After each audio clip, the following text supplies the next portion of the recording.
Well, welcome back, everybody. This is the second episode of Sentences That Sell, a retrospective look on the sales process through the auspices of Sentences That Sell for commission salespeople, an old Brash's sales booklet. This is your go-to podcast on modern day selling and how to navigate the complex, ever-changing business environment. That's right, my name's Peter Sinodina, Sino for short. Maybe I'll refer to myself as Sino, and I look forward to spending time with you on this topic. In the introduction, I sort of said we'd be talking about approaching and greeting customers. Well, this is what today's podcast is all about. Now, if I open up the book, Sentences That Sell, basically on page 3, it's all about approach and greeting. And it sort of kind of goes like this. The sales presentation begins the moment a prospect walks through the doorway of your store or is attracted by a product at the front. From that point on, your objective is to help your prospect make a buying decision and close the sale. Every action you take or every word you use may influence the prospect to a course of action. Which course of action the prospect takes will depend on 1. His or her reason for stopping at or entering your store. 2. Your ability to discover and develop those reasons. 3. Your ability to build desire and develop the motives to buy. Prospects come in all shapes and sizes and of various age groups and social standing. So, just that introduction alone in the approach and greetings, all about, face-to-face selling. Now, we know that today, basically 80% of the buying decisions made at home while people are reviewing everything online. I call it robust, research online, buy in store, where people, after making that buying decision, then want that social contact and come into store and just really want you, the salesperson, to ratify that everything that they've researched sort of lines up to where they want to be. But really, in this little book, it's all about the right art of the approach, creating that powerful first impression in sales. First impressions in sales can set the tone for the entire interaction you have. In this particular chapter, it's only really from page 3 to page 7 in the booklet. He really talks about creating a positive approach that opens the door for deeper conversations, right, with the customer.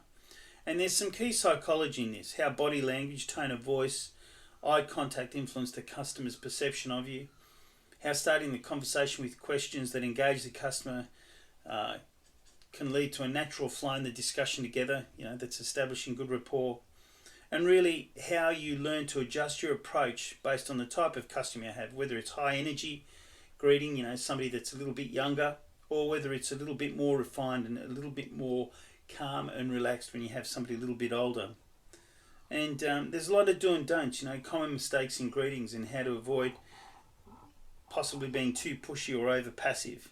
Could you imagine the overzealous salesperson where, picture a salesperson sprinting to greet a customer the moment they walk through the door, like an Olympic event, but with name tags, and the customer's overwhelmed as this salesperson sort of bombards them with this enthusiastic handshake and speech faster than a racehorse commentator, almost a bit like mine at the moment. Hi, my name's Tom. How's your day going? Can I show you some great products? Looking for a deal today? We've got amazing discounts. Could you imagine the customer saying, look mate, I only really came in to use the bathroom. So, over enthusiasm can backfire. So, this chapter all talks about really having a more natural, relaxed greeting that puts the customer at ease, rather than making them feel like, they've entered they're running the sales gauntlet. There was a really great writer, Dale Carnegie, in his book, How to Win Friends and Influence People, and he was really a master of the interaction with the customer and understood the importance of building rapport from the very first moment. Now, this may not be something new for a lot of people, but it's a good reminder because we forget about some of these things that really set the tone for the conversations you have with people. But Dale Carnegie was really great in laying this foundation for a positive relationship. If you make the customer feel like they're the most important person in the world by showing genuine interest in them, you sort of really go a long way to building a great sales result. I guess you could say that. So the first few seconds of any interaction can really make or break a sale. That's what David Panther talked about in Sentences That Sell. And a well-executed greeting doesn't just open the conversation, it establishes trust. So, you know, if you can approach customers confidently and create a relaxed atmosphere, then, you know, you're halfway there, if not all the way there. And research has shown that people form judgments literally within the first 7 seconds of a meeting. The tone you set here influences everything that follows, right? So an example is, instead of a robotic, can I help you, try something more personal like, hi, I'm Sino and I'd love to help you find the perfect product, you know, for you. What brings you in today? This simple shift invites dialogue and shows that you're approachable. So a good tip for this approach would be sort of try and combine a warm smile and open body language, you know, and a non-salesy tone, if that sort of makes sense. The goal is to make the customer feel like they're starting a conversation, not a transaction, and confidence is the key. But never come off, you know, too poshy and pushy. So some great lines in this Sentences That Sell book is, you know, when you talk about great greetings, hello, my name is Sino, thanks for dropping in, or hello, how are you? What sort of Lamborghini do you have now? Or Mercedes-Benz, or BMW, or could be vacuum cleaner, or you know, large screen TV. Hello, welcome to the store. Which of you is the musician? That's an old Brushes line because we had music stores, a lot of music stores, Allen stores. Hello, welcome to the store. Are you looking for a replacement unit or will this be your first? So these days, you'd be saying something along the lines of, is there anything you like or have seen or researched online that is here in the store? Something like that. Because remember, you know, we're drawing in the elements of, you know, all that research that they've done before they've even come into the store. Hello, welcome to the store. My name is Sino. Is this your first visit to our store? So you can see, you know, your prospect or, you know, your potential customer is more likely to respond favourably to these types of early greetings than maybe some of the ones that you probably hear today that still go on. Some that you should never ever use. May I help you? How could I help you there? Anything I can show you? Could I demonstrate that for you? Hi there, like some help? Now, you still hear all this stuff in stores today. I actually came back from overseas and my adult sons wanted to go shopping for, you know, designer brand labels in some of the best stores in Savile Row in London, but also, you know, along Regent Street. And I was surprised by the amount of salespeople, there were some younger, some a little bit older, that used those exact lines. Nobody ever said, hey, is this your first time in our store? Do you like it?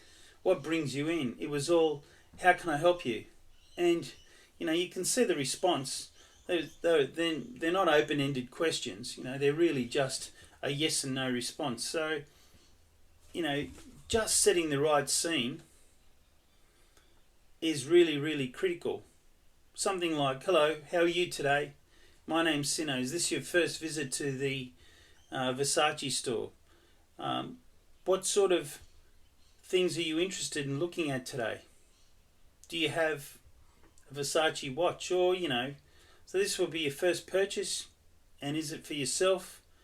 And when is the latest you'd like to be enjoying your new? All those sorts of things are in this little book. And it's quite amazing how important, when you actually take the time to listen to salespeople in high-end stores that really don't think about that approach and forming that connection straight away. So, as I said, recognize people in your store or in your business or in your showroom or on the phone, even online. You'd be amazed how that works online as well. And if it's a physical contact, make sure you have that warm smile, open body language, and it's not salesy. And the goal is to make that person opposite you feel like they're the most important person in the world. So get started like that and you start to build some great rapport and make a great winning first impression. Okay, so hopefully that covers off a lot of the approach and greeting that the sentences that Cellbook had. I've added a little bit of spice to it. There's a really great line in here that Panther says, pay real attention to every prospect, avoid the tendency to predetermine prospects' readiness to buy, prove your professionalism by showing you care. And that's the acronym of customers are really everything. So we're going to go in a little bit more depth. I feel I've sort of just giving you a feel of how we're going to approach this, but I hope you got something out of today. See you next time. Don't forget to reflect on today's podcast, especially when you're meeting and greeting people, and in a professional sense, when you're dealing with people in the office, when you're going back to the office after COVID, or whether you're dealing with people generally in business. Establish that rapport, really dig deep. Now, a lot of professionals will be saying, I do this every day. Well, I challenge you to re-look at how deep you go with your introductions and with your establishment of rapport with potential customers and clients, and turning them into advocates. Because I can tell you now, from my experience, just listening to people, there's a lost art. And if a lot of companies invested in people being able to sell, whether they've got a face-to-face selling proposition or whether they're talking to each other in the office, there's some skills that are very, very important in being able to establish rapport and making the approach in those first 10 minutes, 5 minutes of discussion really critical.